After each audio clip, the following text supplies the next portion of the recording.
مضاعف حسناتهم ويحفظنا بجاههم انفعنا بهم ويعيد علينا من بركاتهم أسرارهم أنوارهم علومهم ونفحاتهم في الدين الدنيا والآخرة بسر أسرار الفاتحة. أعوذ بالله من الشيطان الرجيم. بسم الله الرحمن الرحيم. الحمد لله الرحمن الرحيم مالك يوم الدين إياك نعبد وإياك نستعين اهدنا الصراط المستقيم صراط الذين أنعمت عليهم غير المغضوب عليهم ولا الضالين. رب اغفر لنا والمؤمنين آمين. بسم الله الرحمن الرحيم. الحمد لله رب العالمين وبه نستعين على أمور الدنيا والدين وأشهد أن لا إله إلا الله وحده لا شريك له شهادة ندخرها ذخيرة يوم الدين وأشهد أن سيدنا محمدا عبده ورسوله أفضل الأنبياء وسيد المرسلين. اللهم صل وسلم وبارك وكرم ومجد وعظم على سيدنا وحبيبنا وشفيعنا وقرة أعيننا ومولانا محمد وعلى آله وصحبه أجمعين ولا حول ولا قوة إلا بالله العلي العظيم. أما بعد. سبحانك لا علم لنا إلا ما علمتنا إنك أنت العليم الحكيم. رب اشرح لي صدري ويسر لي أمري واحلل عقدة من لساني يفقه قولي واهد قلبي وسدد به لساني. اللهم أرنا الحق حقا وارزقنا اتباعه وأرنا الباطل باطلا وارزقنا اجتنابه واجعلنا من الذين يستمعون القول فيتبعون أحسنه. نويت التعلم والتعليم وتذكر والتذكير والنفع والانتفاع والإفادة والاستفادة والحث على التمسك بكتاب الله وسنة رسوله والدعاء إلى الهدى والدلالة على الخير ابتغاء وجه الله ومرضاته وقربه وثوابه سبحانه وتعالى. وصلى الله على سيدنا محمد وعلى آله وصحبه وسلم والحمد لله رب العالمين. Assalamualaikum warahmatullahi wabarakatuh. Alhamdulillah, senantiasa kita sama-sama banyak bersyukur kepada Allah Subhanahu wa ta'ala atas segala limpahan nikmat yang hingga malam hari ini kita masih dipercaya dan dilimpahi oleh Allah Subhanahu wa ta'ala berbagai macam karunia dan anugerah. Mudah-mudahan kita bisa diberikan kemudahan oleh Allah Subhanahu wa ta'ala mensyukuri setiap jengkal kenikmatan yang Allah berikan kepada kita semuanya. Sebab syukur itu ngawet non nikmat, mancing nikmat. Saidul mafqud wa gaidul maujud. Dawuh para ulama, maknane syukur niku mengawetkan nikmat yang sudah kita dapat dan mancing nikmat yang belum kita dapat. La in syakartum la azidannakum. Kalau kita ini syukur ya akan ditambahi. Makanya dikatakan syukur itu mancing nikmat yang belum kita dapat. Hadirin sekalian rahmati oleh Allah Subhanahu wa ta'ala, apa artinya sehat kalau enggak barokah? Apa artinya panjang umur kalau enggak manfaat? Apa beb yang bisa barokai umur, barokai urip niku wau? Nggih ketaatan hadirin, nggih amal soleh hadirin, nggih ibadah. Dengan ibadah umur itu ada nilainya, sehat itu ada nilainya. Sebab kalau kita menilai sehat, menilai umur itu sebagai nikmat yang mahal, pasti kula panjenengan sedaya regani nikmati umur, nikmati urip. Karena kita ngregani nikmati umur, kita ngregani nikmati urip, maka kita upayakan umur lan urip niku wau, sehat afiat niku wau tidak sampai berlalu kecuali dalam keadaan manfaat. Tak kasih gambaran. Kalau jenengan punya uang 500 rupiah, koin 500. Ada di antara manusia yang menganggap 500 itu kecil. Nah, karena dia kurang mensyukuri, kurang ngregani duit 500, ilang nggih mboten digoleki hadirin. Ilang nggih mboten getun hadirin. Tapi ada sebagian orang yang menilai 500 itu mahal. Sehingga karena dia menilai 500 itu mahal, dia gunakan uang 500 rupiah itu betul-betul untuk yang manfaat. Masih omek 500 jok sampai hilang, masih omek 500 jok sampai kegawi gawe sing gak ono faedahe. Sama umur mahal hadirin, nikmat yang mahal. Sehat itu juga nikmat yang mahal. Urip niki nggih nikmat ingkang larang. Ada di antara manusia yang ngregani nikmati urip, nikmati umur, nikmati sehat, sehingga jangan sampai umur sehat ini disalahgunakan. Gawe sing enggak. Tapi ada juga orang yang menganggap umur ini ya biasa aja, nikmat yang biasa saja, sehingga ilangi umur dengan sesuatu yang tidak ada manfaatnya yang enggak pernah getun hadirin. Enggak pernah getun. Kalau kita kehilangan uang 500 rupiah, insya Allah enggak getun.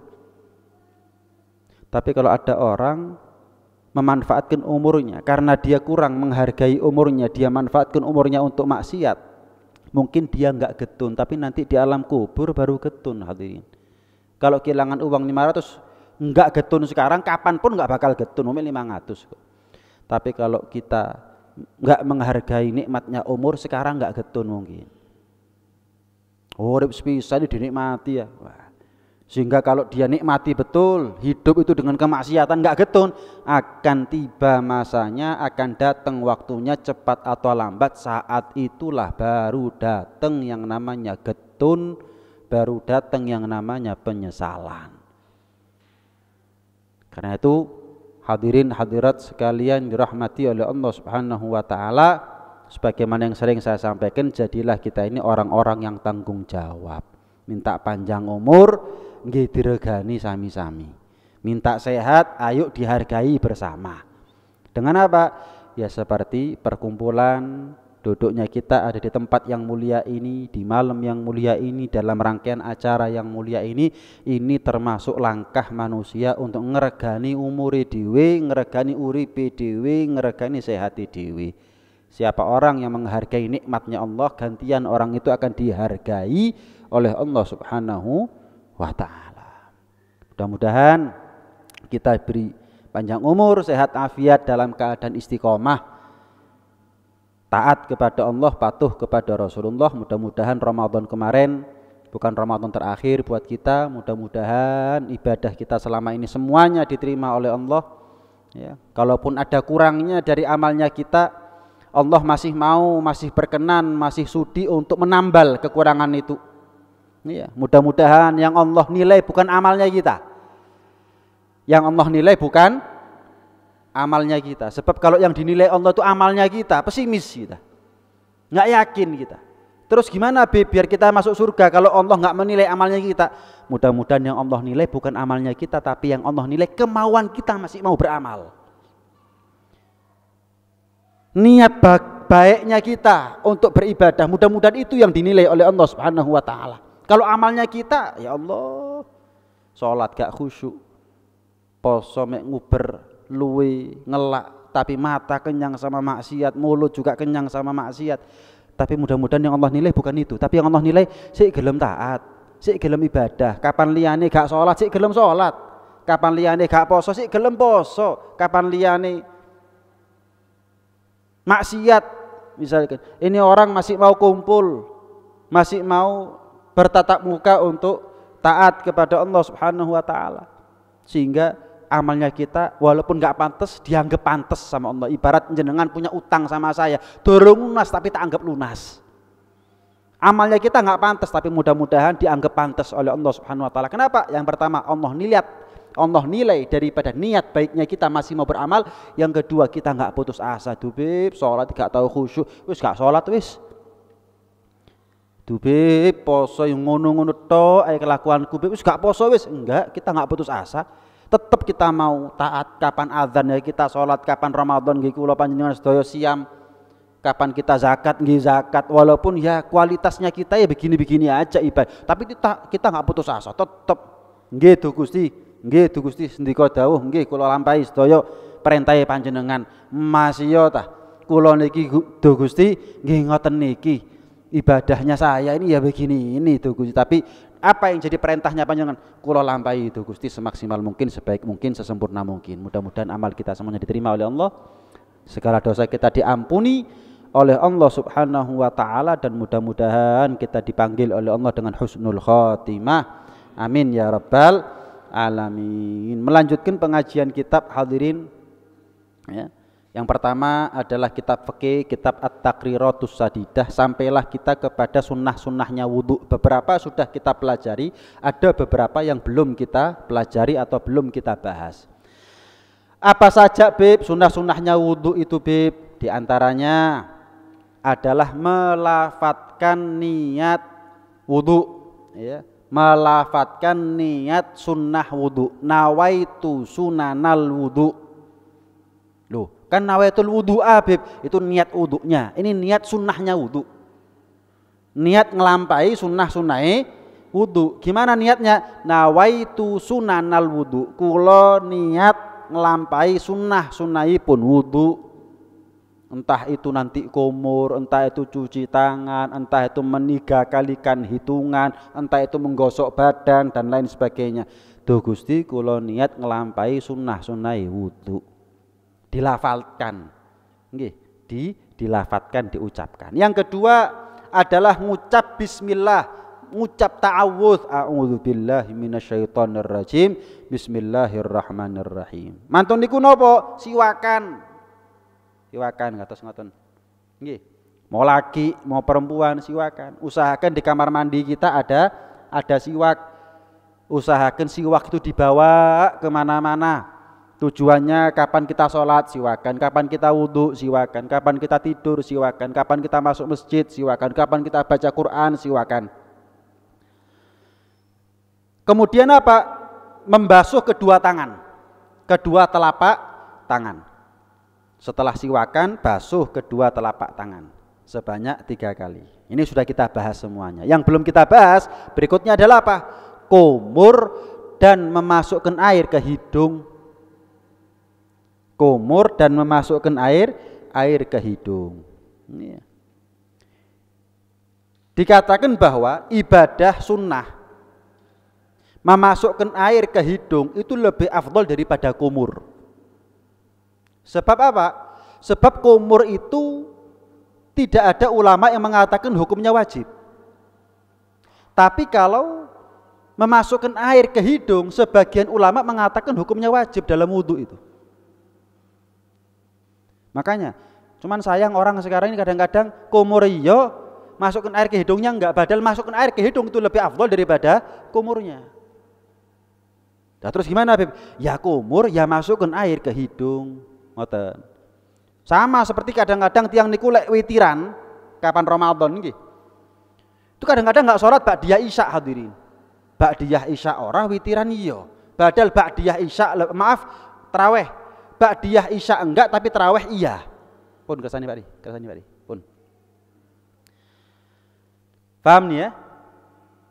Jangan sampai kita ini tarawih tapi ninggalkan sholat ba'diyah isya. Ba'diyah isya itu lebih afdol daripada tarawih. Masih yo tarawih ratusan rakaat, tetap ba'diyah isya 2 rakaat lebih afdol hadirin. Kenapa? Karena ba'diyah isya itu adalah merupakan sholat sunnah setelah sholat fardu. Kesunnahannya itu karena sholat fardunya, begitu loh. Lah kalau ba'diyah isya sama witir Bib, sama-sama afdol. Bahkan sebagian ulama mengatakan witir lebih afdol daripada ba'diyah isya. Kenapa? Karena witir ada pendapat Al-Imam Abu Hanifah wajib. Tapi kalau ba'diyah isya nggak ada ulama berpendapat wajib. Yang perlu kita koreksi adalah kalau kita sholat taraweh tapi mboten sholat ba'diyah isya. Ini yang perlu kita koreksi hadirin. Jangan sampai kita taraweh tapi nggak sholat ba'diyah isya. Nggih. Begitu juga dengan kumur dan masukkan air ke hidung. Masukkan air ke hidung itu lebih afdal daripada kumur. Jangan sampai kita kumur tapi nggak masukkan air ke hidung. Kalau bisa dilakukan kedua-duanya. Ngoten. Kenapa sih Bib sunnahnya kita itu sebelum wudhu kok kumur, masukkan air ke hidung? Sebab air itu, ya, air itu untuk digunakan wudhu itu harus suci. Warnanya harus tahu kita, rasanya, baunya, sehingga kita kumur itu bisa mengetahui rasanya air. Masukkan air ke hidung itu kita bisa tahu baunya air. Kalau warnanya kan bisa kita lihat sudah. Coba anak-anaknya diperhatikan, nggih Pak, Bu, biar khusyuk. Ini anaknya siapa ini? Yang guyon ini baju biru ini loh, biar di pangku, biar nggak ganggu. Yes. Apa faedahnya? Apa hikmahnya kita ini sunnah kumur sebelum wudhu, masukkan air ke hidung sebelum wudhu, biar kalau misal air itu berubah baunya atau berubah rasanya ketemon karena kita kumur duluan, ketahuan karena kita masukkan air ke hidung duluan. Nah, hadirin sekalian dirahmati oleh Allah, juga disunnahkan ketika kita kumur baca Allahumma a'inni ala tilawati kitabika wa kathrati dzikri laka wa tsabbitni bil qauli tsabit fid dunya wal akhirah. Nah, disunnahkan ketika kita kumur baca Allahumma a'inni ala tilawati kitabik. Ya Allah, bantulah aku dengan mulut ini untuk bisa membaca Al-Qur'anmu dan banyak berzikir kepadamu. Ya Allah, dengan mulut ini, dengan lisan ini Engkau berikan kemantapan ketika menjawab pertanyaan mungkar nakir. Iman kami di dunia mantap, urusan kami di akhirat juga kuat. Di dunia iman ini selalu banyak Quran yang dibaca, selalu zikir.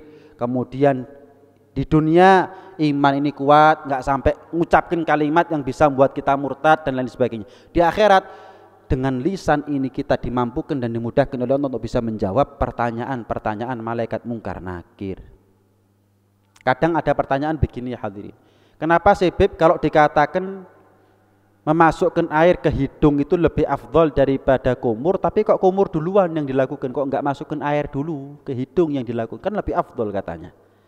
Sebab antara mulut sama hidung itu lebih afdol mulut.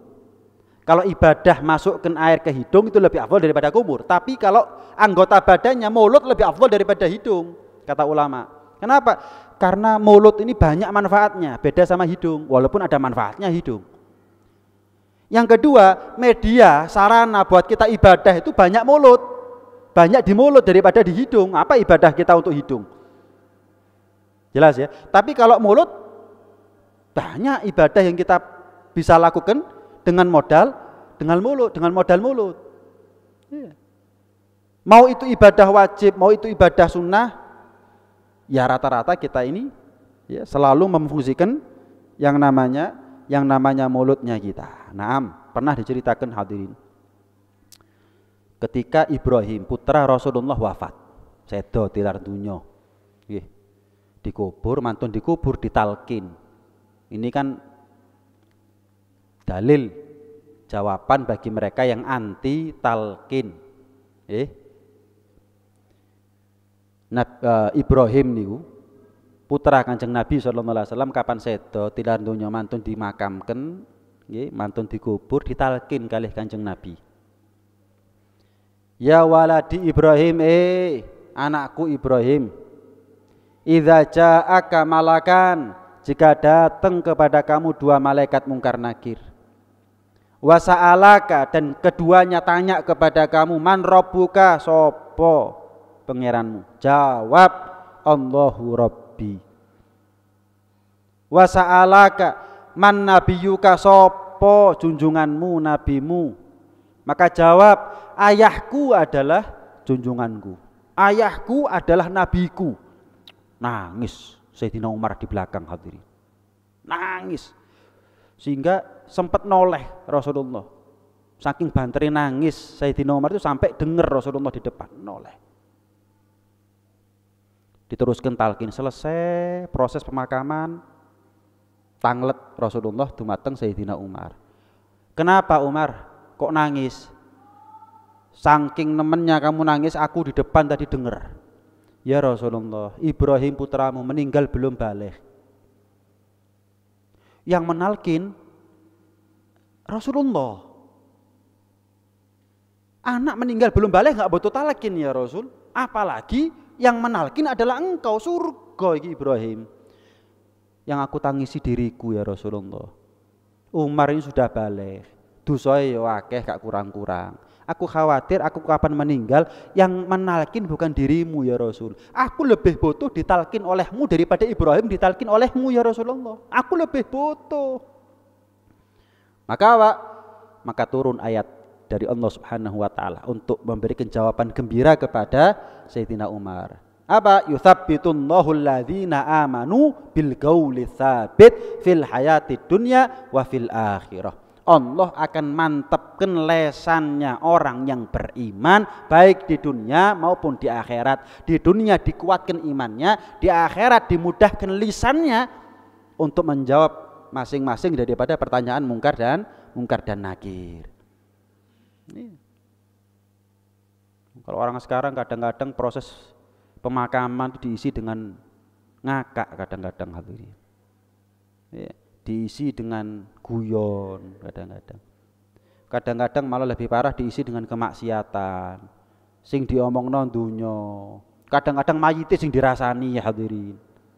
Lha ya opo sih? Ini adat yang tidak perlu diteruskan. Tidak ada yang bisa aman daripada ajal, tidak ada yang bisa aman daripada Israel. Kafa bil mauti wa'idho. Kata Nabi gimana? Cukup dengan kematian seseorang itu adalah nasihat. Ini ndak. Kadang-kadang ngapunten. Gelo hati niki. Kadang-kadang kita ini kalau ikut ngubur orang ya meninggal begitu di kuburan itu ya omong ngakak kak. Padahal ada keluarga yang berkabung di belakang kak ya Allah. Minimal kayak esok ngergani awake dhewe, reganono wong liya. Ini orang nangis anak ngakak. Kadang-kadang gitu tadi maksiat, rasan-rasan dan lain sebagainya. Malah kadang-kadang nggih, enggak tahu sampai sekarang masih berlaku apa enggak adat yang menyediakan minuman buat orang yang apa namanya itu. Lawong kepaten kok dikongkon nyediakno omben-omben iki pripun hadirin. Ini dulu saya kan tinggal di Mergan hadirin. Mergan itu ya boleh dikatakan ya keadaan sekarang lebih baik sih. Cuman kalau dulu ya saya tahu persis Mergan, saya tinggal di Mergan 26 tahun. Iya, lho lek wong kemanten sohibul hajat dikengken nyepakaken omben-omben si rodok masuk akal. Wae seneng-seneng. Walaupun itu maksiat, cuman akal itu saya terima lho. Ya wong kepaten nyediakno bir, kau nyediakno anggur ya apa sih? Ini akal gak terima hadirin. Ya apa sih? Wong kepaten kok nyediakno bir. Wong kepaten susah iki. Kok nyepakno anggur. Kadang-kadang apa? Keleleran di tengah embong. Umplung, iya. Amal apane? Khianat. Gak dikekno. Kan yang kepaten mungkin butuh untuk bayar kuburan hadirin, bayar tanah. Mungkin butuh ini, mungkin butuh karuan, dibantu. Gak ngombe. Lho nggih napa mboten? Ndak tahu kalau di Ngadireso. Hah? Banyak di mana-mana, enggak ngenteni sokon lek iki. Lek dindi lek iki. Sampai sekarang, makanya saya enggak pernah mau ngasih umplung gak gelem. Kutuk pole gak ikut berduka, gak berkabung. Ero aku soalnya ero kaya apa. Jaluk ambek meripati abang hadirin. Kok kon mlaku serontongan pisan. Amal tak keprukno pisan bareng ngono amal. Aja ngomong amal. Padha rone kete digoroi iki gak ero pisan lho. Itu lho kadang-kadang ya Allah. Maksiat hadirin, maksiat. Kadang-kadang mayitnya misalkan mayit mati karena apa? Overdosis misalkan. Dirasani, wis tak kandhani sak. Ojo akeh-akeh. Wanu, mangkane. Lho, dirasani wis mati wisan. Mari wis. Walaya. Nauzubillah min dzalik hadirin. Keadaan orang sekarang kadang-kadang enggak gawe utek hadirin. Agama wis gak digawe, utek ki gak digawe hadirin. Ya Allah. Iya, wis ojo diterusno. Ini kan satu bertentangan dengan agama, yang kedua bertentangan dengan logika, yang ketiga bertentangan dengan norma ketimuran. Apa hujah untuk nerusno adat kebiasaan seperti ini? Enggak ada hadirin. Dalilnya itu enggak ada. Ojo gaya agama, gaya utek gak nyambung wisan. Pakai norma ketimuran aja udah enggak nyambung. Insya Allah hadirin, insya Allah. Masih wong Amerika, wong Barat lek kepaten gak nyediakno bir hadirin insyaallah. Ya opo sih? Iya. Ya Allah. Oh banyak.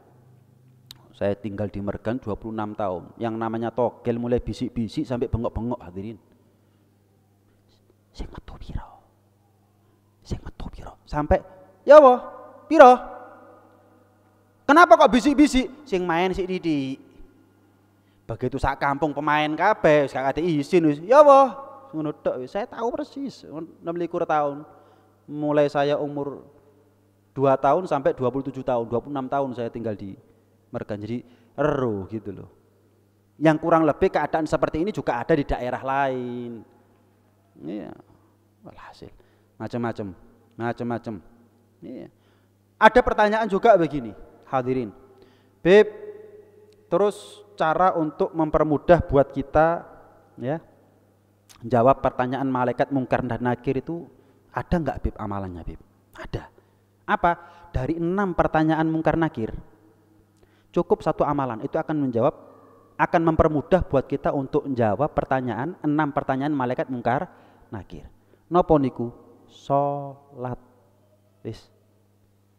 Lu kok bisa Bib? Pertanyaan pertama malaikat mungkar nakir. Man robbuka, kan begitu ya? Sopo pangeranmu? Siapa Tuhanmu? Jawabannya adalah Allahu Rabbi. Gimana caranya biar kita ini bisa jawab Allahu Rabbi nanti ketika ditanya malaikat mungkar nakir? Loh lawang kita ini sholat takbiratul ihram ping pinten hadirin sedinten. Sehari itu 68 kali kita takbir Allahu Akbar, Allahu Akbar, Allahu Akbar. Kan sebagaimana yang kita tahu pertanyaan mungkar nakir itu tidak bisa dijawab dengan hafalan tapi dengan amal. Amal kita yang menentukan kita itu gampang jawab ataukah susah jawab, bukan hafalan. Masih wong Arab guru mesti sok jawab hadirin. Oh, pertanyaannya bahasa Arab enak wong Arab loh.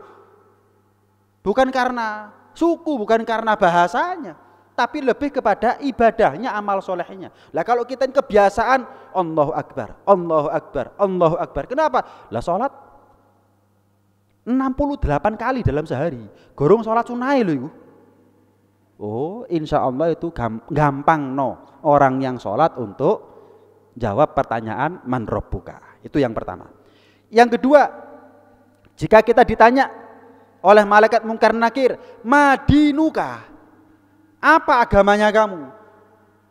Jawabannya adalah al-islamu dini. Duh Gusti, para malaikat, Islam itu agamaku. Gimana biar gampang? Sholat. Lu kok bisa? Ada ibadah yang ya, ada nggak ibadah di dalam agama lain yang ada sholatnya? Ada nggak agama selain Islam yang ada sholatnya hadirin? Ada. Al-farqu bainana wa bainal kufar as-sholah. Dawuh Kanjeng Nabi, pembeda yang nampak jelas, pembeda yang gamblang antara kita muslim dengan non muslim itu adalah sholat. Jadi orang kalau sholat itu ya muslim. Orang pokoknya sholat muslim wis, jelas wis. Dia ono non muslim sholat kan nggak ada hadirin. Walaupun gerakannya mirip-mirip tapi kan bukan sholat bagaimanapun juga. Masih rukuk ya kadang ono sing rukuk bentuk ibadahnya. Nyembah matahari sampai ruku kan begitu. Ada yang sujud nyembah berhalanya, patungnya. Iya, tapi kan bukan sholat ya kita. Insya Allah orang yang setiap hari sholat 17 rakaat, lek Jumat di diskon 2 rakaat sampai Kanjeng Nabi sama Allah Subhanahu wa taala bagi yang lagi. Kenapa? Iya, sholat Jumat 2 rakaat, yang mestinya zuhur 4 jadi 2. Istiqomah, Islam dini. Para malaikat, Islam itu agamaku. Gak eruh sampean lek aku ahli salat. Nah. Pertanyaan ketiga, wa man nabiyuka? Siapa nabimu? Jawabannya dengan salat. Kenapa? Asyhadu alla ilaha illallah wa asyhadu anna Muhammadan Rasulullah. Allahumma shalli ala sayyidina Muhammad wa ala ali sayyidina Muhammad kama shallaita ala sayyidina Ibrahim wa ala ali sayyidina Ibrahim wa barik ala sayyidina Muhammad, dan seterusnya.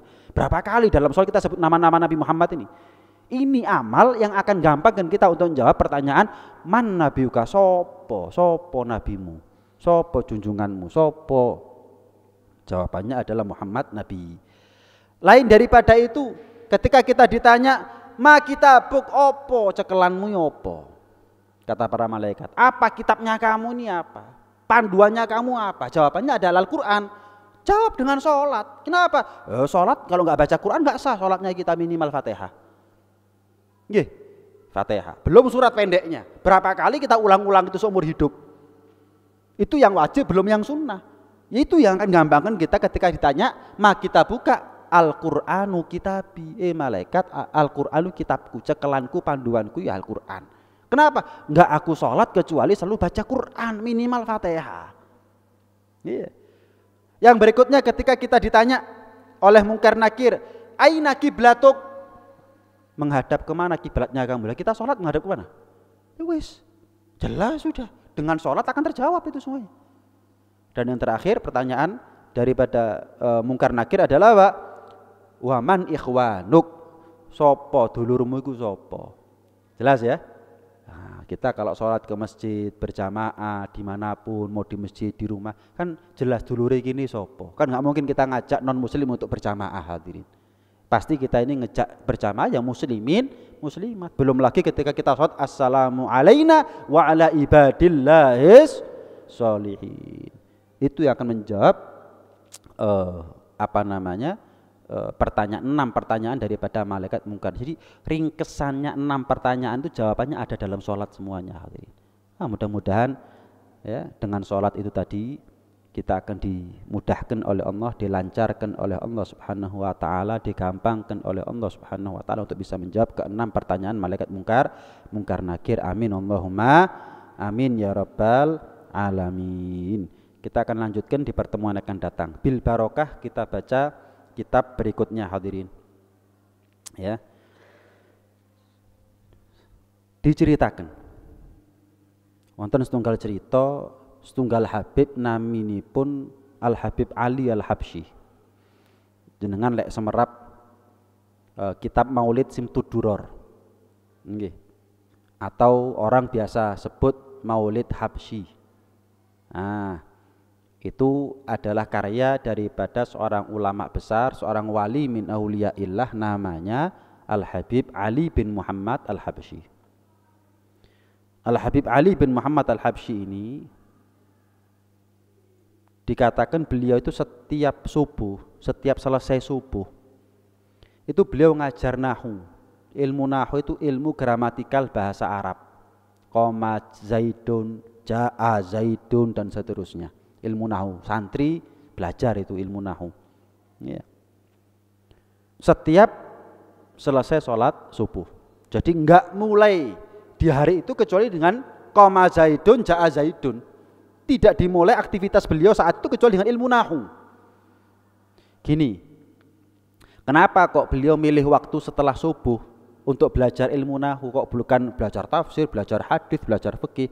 Sebab paling cepatnya orang itu apalan ya ketika subuh, hadirin. Ketika subuh. Nah, ilmu nahu itu ilmu apalan. Ilmu nahu itu ilmu apalan, sehingga tujuannya adalah ketika seger memorinya, ketika belum tersibukkan akal pikirannya dengan hal-hal lain, sudah disibukkan dengan ilmu nahu, tujuannya biar cepat masuk, cepat nyantol.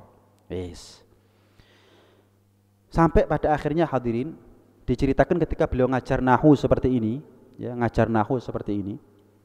ada seorang santri yang hadir belajar ilmu nahu bersama beliau, keturun, hadirin. Jadi senden di tiang itu terus keturun. Iya. Keturun sanes tilem lho nggih. Nah kalau kita ini kan kadang-kadang Jumatan lak tilem hadirin. Muga-muga sing khutbah suwe.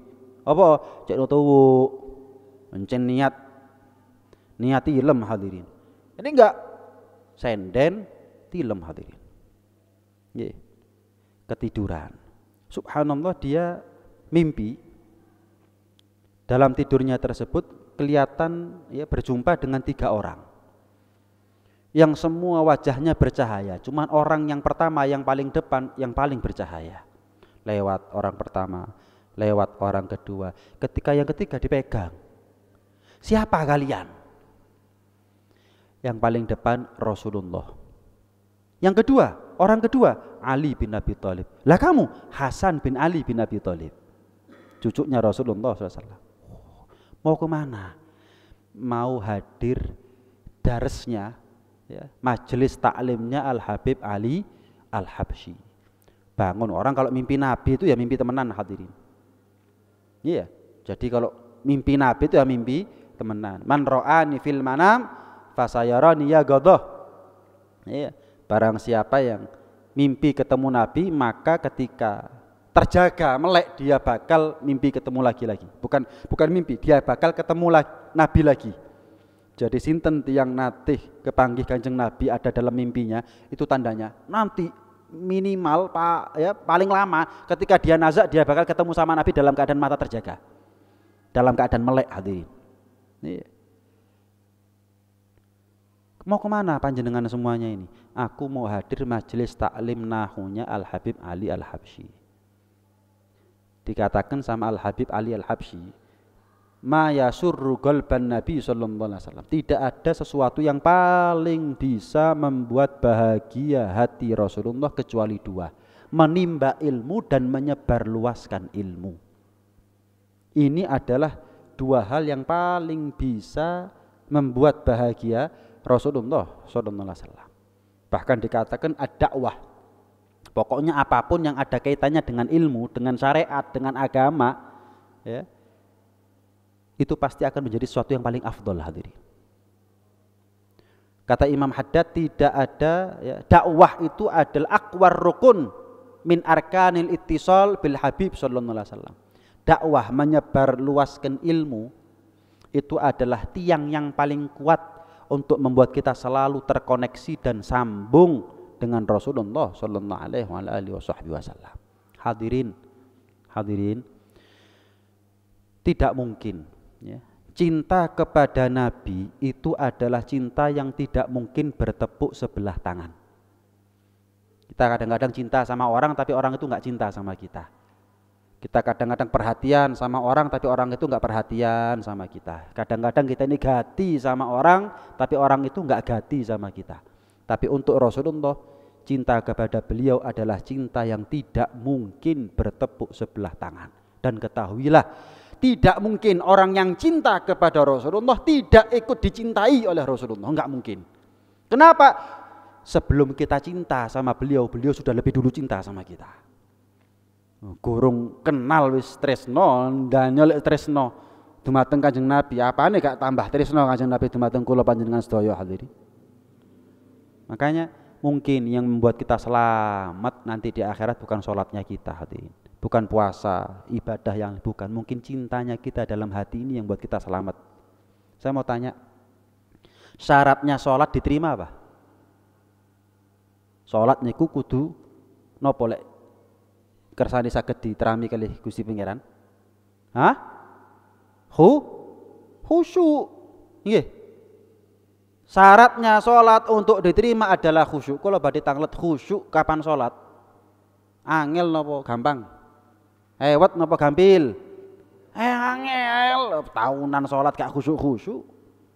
Syaratnya puasa untuk diterima, meripat kudu melok poso. Iya, kapan kita puasa tadi mata kenyang sama kemaksiatan nggih mboten diterami siyami kula panjenengan sedaya hadirin. Oh, njaga mripat, poso Ramadan gak Ramadan angel hadirin. Angel. Ya lek wong dhisik cara jaga mata wis gak metu omah. Saiki gak metu omah gurung mesti, masih gak metu kamar kadang-kadang meripat terus sak donya hadirin. Wah, angel. Tapi saya mau tanya, ketika dikatakan khusyuk itu susah, menjaga ketakwaan kapan puasa itu susah. Saya mau tanya, cinta sama Nabi gampang apa susah? Cinta sama Nabi itu gampang apa susah? Gampang. Ya kalau jenengan cinta sama saya susah, saya cinta sama jenengan susah. Kenapa? Lawang akeh salahnya dicintai ku kan, jenengan cinta sama saya itu susah. Kenapa? Lawang banyak salahnya, banyak kelirunya, jenengan cinta itu kan berat. Tapi untuk cinta sama Nabi, Nabi nggak ada kelirunya, apa yang susah? Nah, mungkin yang buat kita masuk surga tanpa kita duga-duga, tanpa kita sangka-sangka, ternyata yang buat aku masuk surga tuh cinta sama Kanjeng Nabi ternyata. Tapi tetap sholat loh.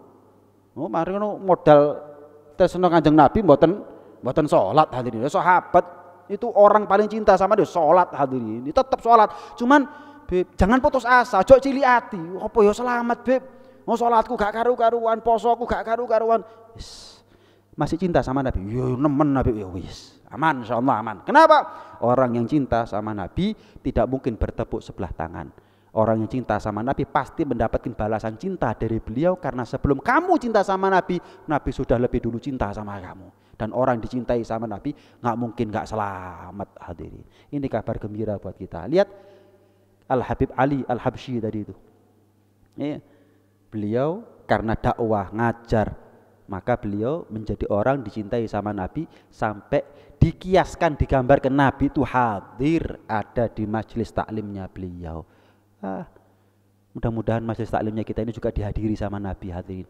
Mek bedoy karo gini, tapi mungkin ada, mungkin hadir, cuman kita yang nggak tahu hadirin. Kita yang nggak tahu. Makanya jenengan kalau hadir majelis maulid misalkan ya, jaga adabnya, jaga kesopanannya.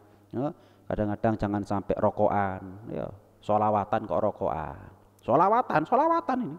Ya kalau sudah bubar majelis lain cerita, ini tengah-tengah sholawatan rokokan hadirin. Iya, mau Nabi itu hadir gimana? Intinya adab kesopanan ketika kita hadir majelis taklim, ketika kita hadir majelis pengajian, ketika kita hadir majelis sholawat harus dijaga adabnya. Kalau kita betul-betul serius ingin majelis itu dihadiri oleh Rasulullah Shallallahu Alaihi Wasallam. Mudah-mudahan ilmu ini jadi ilmu yang manfaat. Mudah-mudahan kita semuanya dijadikan oleh Allah Subhanahu Wa Taala orang-orang soleh. Mudah-mudahan anak-anak kita pun juga demikian dijadikan anak-anak yang soleh solehah, manfaat fid dini wa dunya wal akhirah, bakti kepada kita di masa hidup, bakti kepada kita di masa wafat. Mudah-mudahan kita pun juga di husnul khotimahkan oleh Allah Subhanahu wa taala, meninggal dalam keadaan ridha dan diridhai oleh Allah, cinta dan dicintai oleh Rasulullah sallallahu alaihi wa ala alihi wa sahbihi wasallam. Amin Allahumma amin amin ya rabbal alamin. Monggo ingkang badhe tanglet dipersilahkan sesuai dengan topik boleh, di luar topik juga boleh, enggak ada masalah. Kalau ada.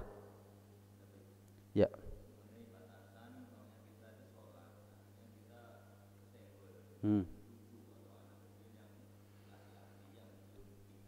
Yang belum khitan. Iya.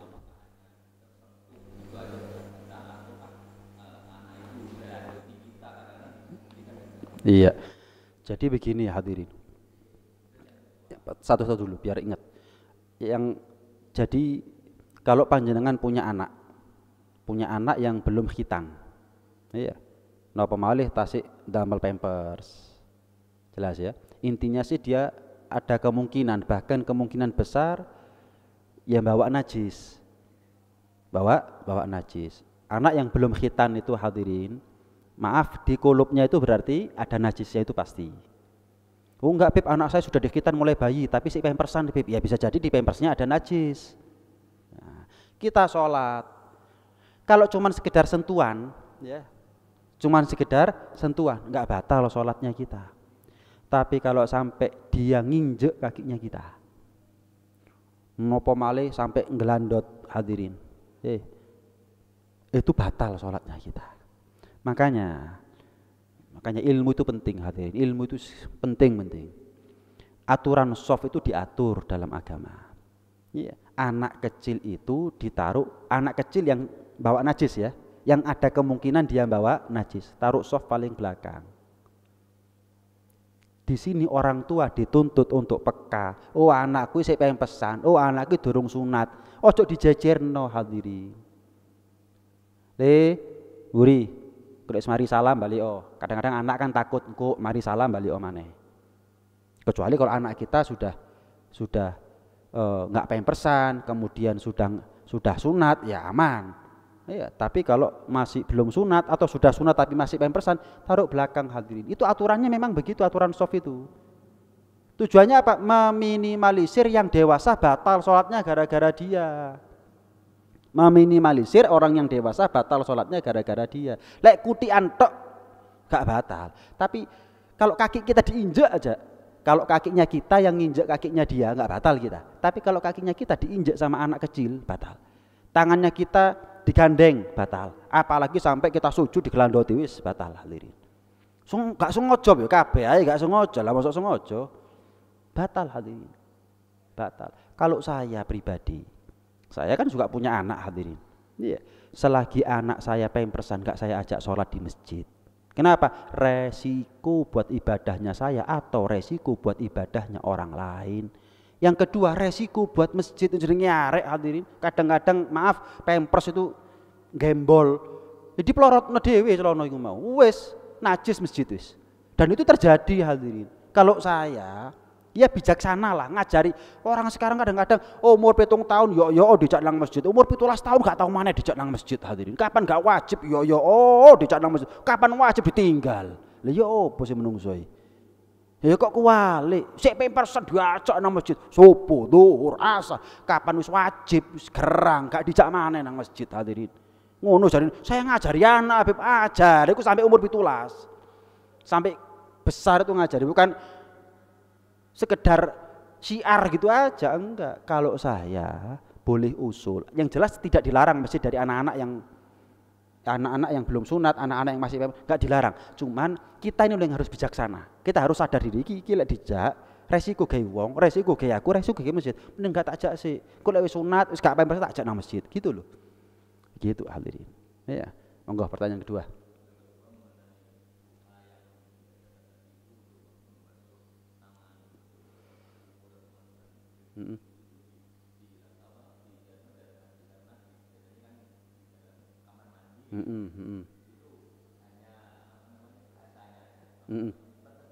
Terjemahannya boleh. Jadi begini, kan tadi doa yang dibaca ketika kita kumur ya, Allahumma a'inni ala tilawati kitabik wa kathrati dzikri lak ya wa tsabbitni bil qauli tsabit fi dunya wal akhirah ya. Itu kan bahasa Arab ya, dan ada apa namanya ya, kalimat Allahummanya, nyebut asmaunipun Gusti Pangeran. Kalau kondisi kita ada di dalam kamar mandi ya cukup dengan hati. Cukup dengan hati.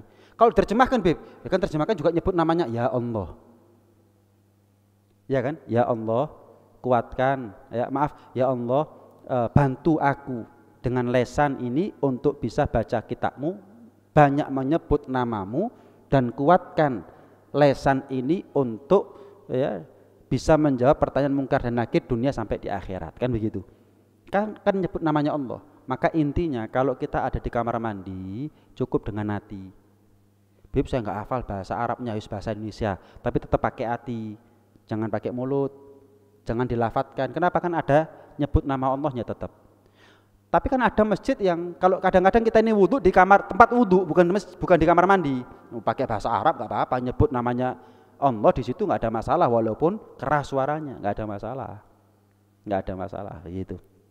Nah, terakhir kalau ada, ibu-ibu mungkin ada, cukup. Mudah-mudahan kasih istiqomah kita semua nggih. Mudah-mudahan dijadikan ilmunya manfaat, ilmunya barokah zahir batin dunia akhirat. Rabbana anfa'na bima 'allamtana, Rabbi 'allimna alladhi yanfa'una, Rabbi faqihna wa faqih ahlana wa qarabatin lana fi dinina ma ahli kutri untha wa dzakar. Rabbi wafiqna wa fiqhum lima tartadi qawlan wa fi'lan karama warzuqil kulla halalan daima wa akhilla atqiya ulama nakhda bil khair wa nukfa kulla syar. Rabbana aslih lana kulla syun wa agirra bir ridha minkal uyun waqdi anna rabbana kulla duyun qabla an ta'tiyana rusulan manun waghfir wastur anta akramu man satar wa salatullahi taqshal mustafa man ilal haqqi da'ana wal wafa bi kitabin fihi linnasi shifa wa 'alal alil kirami syurafa wa 'ala sahbi masabihil ghurar Allahumma hdina bihudak waj'alna mimman nusari'u fi ridak wa la tuwallina waliyan siwak wa la taj'alna mimman khalafa amraka wa 'asak wa hasbunallahu ni'mal wakil wa la hawla wa la quwwata illa billahil aliyyil azim wa sallallahu ala sayyidina Muhammad wa ala alihi wa sahbihi wa sallam walhamdulillahi rabbil alamin. Al-Fatihah.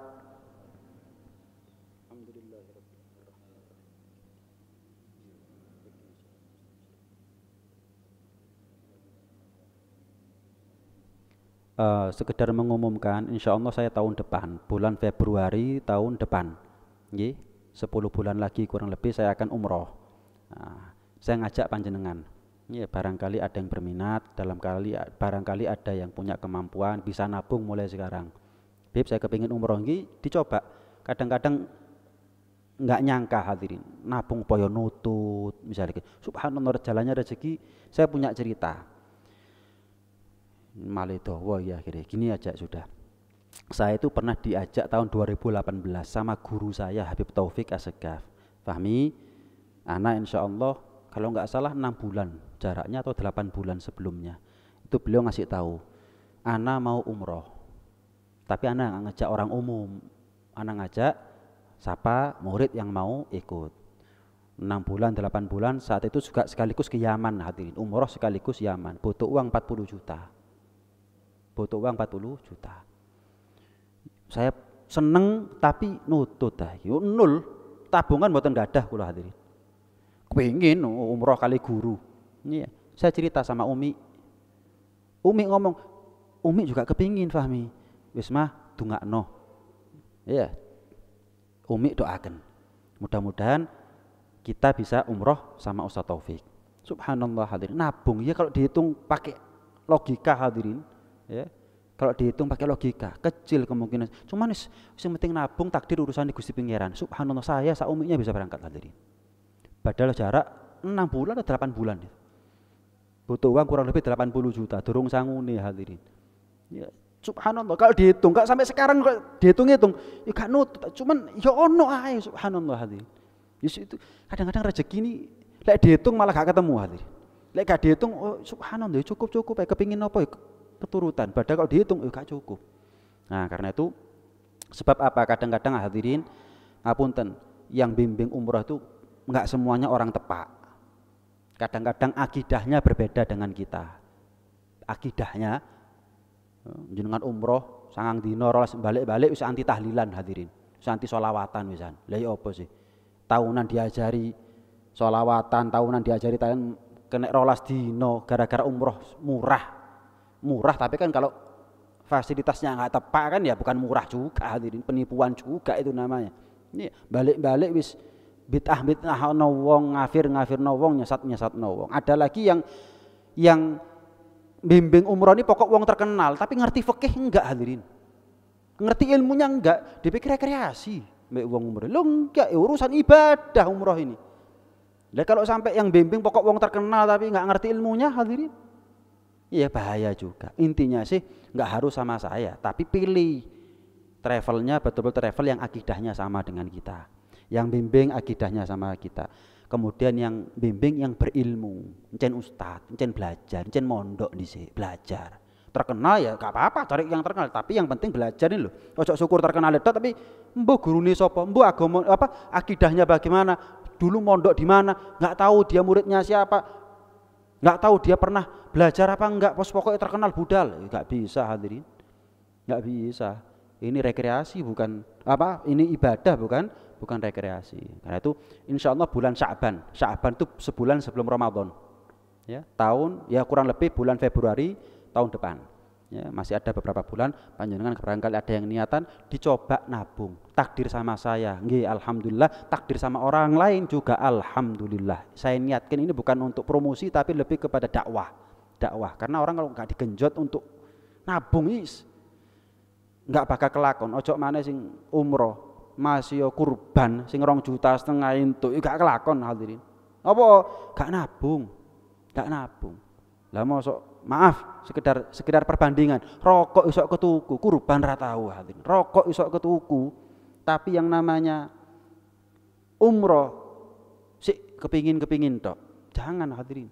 Terserah jenengan mau rokokan atau enggak. Cuman maksud saya, ayo ini untuk umroh, ini untuk kurban. Jadi imbang. Ini ya. Nah, jenengan kepingin dapat syafaatnya Kanjeng Nabi apa gudang garam hadirin. Ini ya. Intinya sih ya diimbangi tadi itu loh. Ya rokokan tapi kene gudang garam, kene sik ono siwak ngono lho hadirin.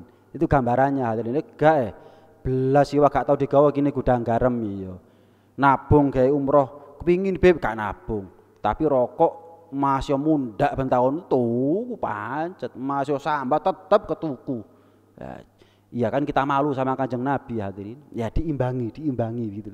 Diimbangi. Barangkali jenengan bisa takdir ya, bisa melaksanakan ibadah apa yang kita inginkan, mau itu umroh, mau itu haji, mau itu ziarah makam Rasulullah sallallahu alaihi wasallam. Ini apa yang bisa Al-Fakir sampaikan, kurang lebihnya saya mohon maaf. Walafu minkum, tsumma assalamualaikum warahmatullahi wabarakatuh.